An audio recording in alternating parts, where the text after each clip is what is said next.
Hi, this is Chris from the Stephanie Miller Show. Please enjoy this exclusive clip from Political Voices Network.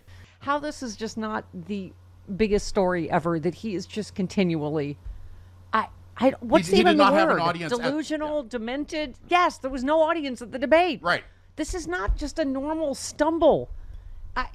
And by the way, he has to lie about everything. It was like 70 million people. He always has to inflate. 75 million people. It was 60 million, which is And by the big, way, but... he lied 33 times. So if they only fact-checked you 9 or 11 times, as he said, they were really kind of slacking. Right. She didn't lie. That's why they didn't fact-check her. Oh, my God. But just that's not like a normal, like, oh, you could have slipped up and whatever. How would he not remember there was no audience at the debate? He just can't. The audience going crazy. I swear to God, it's like in his mind. It is in his mind. Is the audience here in the room with us now? Yes. I think not to... Really? Are you going to? Seriously? He probably meant the audience at home. Yeah, and he would know that. How? That the audience at home was... In his head, they all went crazy. Rick Stengel... And people said to him, went crazy. Yeah, people were saying people were going crazy. That's what people told me. People told me the people told me the people loved it. We're going crazy in the living room. Okay. Rick Stengel said, my favorite statistic in this morning's New York Times poll is that by and large the only group of voters who didn't think Trump lost the debate were those who didn't watch it. Okay. Right. He also, yes, what else did he say yesterday? Oh, migrants, if he goes to Springville, migrants will kill him and eat him. And he claimed that he's going to win New York, which he lost by more than 20 points last time. Oh, he said some of that on Gutfeld! Exclamation point. Have we thought about getting me an exclamation point? Maybe that'll take care of the technical difficulties. Stephanie. Right. Exclamation point. Jazz hands. Maybe we could add jazz hands in our logo and spirit fingers. Gutfeld changed his logo to Trump! Exclamation point on Gutfeld. No, he did. Yes, he did. Oh, he did? Yes, he did. Really? Uh-huh. Oh, well, we're having Joan Baez! Exclamation point.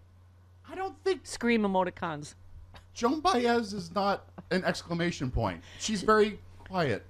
She's a legend. Oh, yes, she's a legend, but she which, doesn't scream. Speaking of legends, she's not Motley Crue. Speaking of Hall of Fames, could I have my Masterpiece Theater music, please? I didn't even know. Someone alerted me. Joe in Syracuse, New York, has alerted me. Steph and the Mooks. Really? Is it that hard to find some music to support my incredible body of work? It used to be in the box, but it's not anymore. Okay. All right. I'll just do fun facts. That's fine. Okay, fine. Thank you. Joe in Syracuse, Steph and the Mooks. So happy to see you, Stephanie Miller, are being inducted into the Buffalo Broadcasters Association Hall of Fame tonight. So proud. In your bio, it mentions how popular your imitation of Miss Katharine Hepburn was. Oh, that's probably because I said how popular my imitation was. Well. I wish you could do an on-air acceptance speech in the voice of Katharine Hepburn. Congratulations, Stephanie. You're welcome, Joe. And thank you, Buffalo Broadcasters Hall of Fame, for recognizing my incredible body of work. They don't have a chip on their shoulder. Are they going to highlight the, what was it, 9 minutes of dead air you had at the station in Lockport? No, I don't think they'll cover that. No? Okay. How would you cover that? You couldn't. It was just dead air. I forgot to turn the switch on. Weirdly, everything worked. I just didn't turn the switch on. Right, that was you. It was all you. That was a me problem. Okay, yeah. Not a technical problem. As many things are. Okay. So do we start with the delusion and the obvious mental decline that apparently they're not going to cover in the mainstream media at all? No. Hi, Jody, are you with us? Good morning. I'm trying to Hi. deal with Joan Baez stuff. Oh, all right. Well, we can do that after we're done talkie here. Okay. Hi. Good morning. Joan Baez is coming up. Did we mention that? Yeah. Okay. It's very exciting. Oh, who else was that? Yeah. Also, Greg Palast is coming up. You know why? George DiCaprio called me. And I was like, oh, could you tell Leo to leave me alone? There's got to be a lot of other supermodels that are available to date him. I can't go out at night. I have an early show. Oh, that's not what this is about. It's about their fantastic new film about voter suppression. Yeah. George and Greg Palast. Tom Hartmann told me about it in Portland. Okay. Mm-hmm. Yeah. I was going to go here, but it was at night. At night. It was after that's right. it gets dark. He asked you to come. Yeah, I could. Yeah. But we're going to have, it's a very important film. We're going to I have. remember once he asked us to come to a daytime thing, and we went. Yes. See, that's the key. I'm your morning girl. I mean, it is seriously a very important. Some of this stuff is so disturbing. The election workers talking about the unbelievable amount of threats they're getting. Yeah. And, I love Mark Elias for so many reasons. But, I think he keeps saying what we keep saying. Do not let them threaten you, intimidate you, bully you, make you despair. Because that's what they want, is for us to feel like, our vote doesn't matter.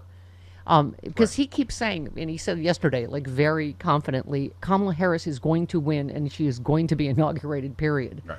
So, again, he's doing his job, and all the, hopefully, Mark Elias's that have been cloned somewhere in a laboratory. We'll ask Dr. Doom about that. Is he a cloning expert? We just have to do our job, because it is infuriating. The amount of, it's all the same. Ever since January 6th, it's like threats of violence against family. When it's someone's wife, it's always sexual violence. Right. These horrible, ugly, threats against people just doing their job, just that have done the same thing, just counted the votes properly. You have even Republicans, Brad Raffensperger, saying this is enough with this. He said it back then. Who was the other guy? Gabe Sterling, the other Republican there, said someone's going to get killed. Stop. So I know it's upsetting, but I don't know what else we can do, but just, eyes on the prize. Wasn't that from Rocky? Yes, right. Was it from Rocky? Yeah, just eyes on the prize. I've never seen Rocky. Eyes on the prize. No, that was Eye of the Tiger. Anyway, my point is... That was Rocky 3. Yes, Okay. that's true. Because okay. Well, the headline is Miss Sassy. The headline is Miss Sassy this morning. Oh, she is sassy. That's But perfect also, name. once again, funny story and yet despicable racist lie that they're still quadrupling down on. So this is what started the whole cat eating thing? Miss Sassy. That's what I call J.D. Vance. That's what I call Lindsey Graham. Okay. J.D. Vance's insinuation pets are being swiped and eaten by Haitian immigrants has hit yet another embarrassing snag. Vance's campaign shared a police report with the Wall Street Journal that detailed a Springfield, Ohio's resident's claim that her cat mysteriously vanished in August. Vance's team suggested the report was proof there was reason to fear that pets in Springfield are in danger. Her owner, Anna Kilgore, said she was hiding in her basement the whole time. Sassy! Miss Sassy to you. Okay, and she, by the way, is a Trumper. She has Miss she's Sassy standing is? with a Trump 2024 flag, wearing a shirt with the same slogan. She told the Wall Street Journal she apologized to her Haitian neighbors. Well, But I'm glad the she did. guy running for vice president don't have the decency to do that. They're doubling and tripling down on this stupid lie. I mean, she's a Trumper, and she's like, "Oh, I'm sorry, Sassy's in the basement." Stupid kid. This whole thing, this is the thing that J.D. Vance used as proof. The constituents are... That's right. Oh, my God. Do you remember the story? You remember my beautiful ex-Lisa that had 2 Yes. cats Yes. that I am wildly allergic to? Uh-huh. They were tuxedo cats, like Boots. Yes, and yet Like I mine, let like them Daisy. move in. That was a respiratory period for me. Anyway, what's his name? Little Man was his name. Okay. Oreo was the evil cat that would attack me. Even when I brought her like grade A sushi, would attack me relentlessly.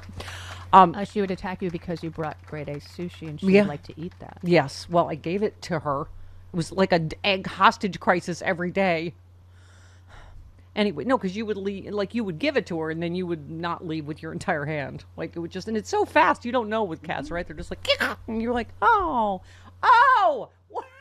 They- are these red lines? They have razor blades on the bottom of their They feet. do. Yes, I learned that the hard Yes. way. Yeah, at first I thought you could play with cats like you play No, with dogs, no. and I was like, "Oh, who's a good kitty? No, who's a you good don't do kitty?" that. And then I came away with just No, don't do that. bloody stumps. I was like, I mean, my oh, cat's like that a belly game. rub. That game didn't end up very well for me. Anyway, that cat like hated me, stalked me. Used to would jump up and sleep like right next to my face. I was like, 'Cause that's what I slept cats with do. one eye open for I don't know how many years that was. But anyway, where was my point? Oh, little man. Little man went missing one time. I think I lost like 45 pounds just that morning. We were looking everywhere. I I'm all bet. over the yard, on the fence. I'm in every room of the house. I'm sweating. I'm like, oh my God, we lost the cat. It seemed too stupid. Mr. Man was under the treadmill the whole Oh. time in the basement. Just that's the cat. They're always hiding in the basement. Yes, you have Yes, to. they are. You have to check under things. Yeah. Just he was under the treadmill because we couldn't see it. Okay. Cat's in the basement. Go. Anyway, it's just, but it's still, They cannot ever.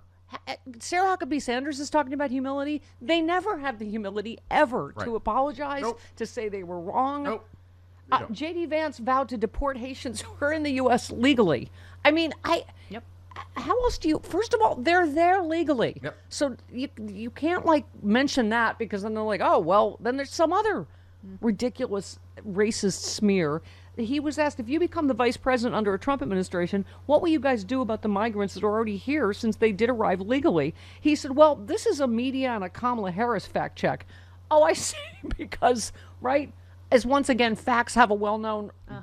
Liberal bias. Right. It's not a media and Kamala Harris fact check. It's true. Right. They're here. Okay.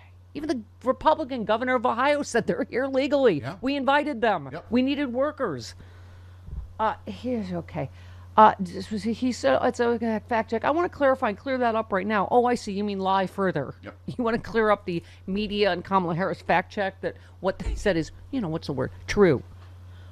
If Kamala Harris waves the wand illegally and says these people are now here legally, I'm still going to call them an illegal alien. What? Kamala Harris didn't waive anything. It's what's it called, Jody? Temporary protected workers. Right, yeah. She had nothing to do. Oh my God. I'm still an illegal action from Kamala Harris does not make an alien legal. That's What? okay. And then Trump appears to suggest that. So first of all, that'll be good. They're going to go to Springfield to inflame everything. Right. Yes. Yeah. Yep. Trump and Vance are going to go. And then Trump appeared to suggest that immigrants will try to kill and perhaps eat him. Yep. Yeah. And the mayor's like, it would be best if they didn't come. Yeah. Be best? Yeah. Be best? It would be best Yeah. if they didn't. Yeah. Be best. Trump said yesterday, how about Springfield, Ohio? 32,000 illegal immigrants come into town. Does he say anything that's even vaguely true these days? It's like, first of all, not illegal. That number drawn directly from his ass. Yep. Okay. Oh, he also then went on to also talk about reports of Venezuelan immigrants in Colorado who were falsely reported to have taken over an apartment building in Aurora. Oh, wow, so he's moved on to a racist slur for a new city in a new state. So that's nice. Okay. There's no denying it, the vibes are really good right now. But vibes alone won't save our democracy. We need votes. At the Grassroots Democrats HQ, we know what it takes to win elections. Knocking doors, making calls, sending texts, and writing postcards. If we're going to elect Kamala Harris and Tim Walz and give them the Democratic Congress to pass their agenda, then we need to roll up our sleeves and talk to a record number of voters between now and November 5th. But let's be clear, we can't do it without you. So, are you ready to work? This is a fight for freedom and our future, and everything is at stake. Don't wake up on November 6th wishing you had done more. Join us. Go to grassrootsdems.org today to sign up to volunteer, and let's go win this thing.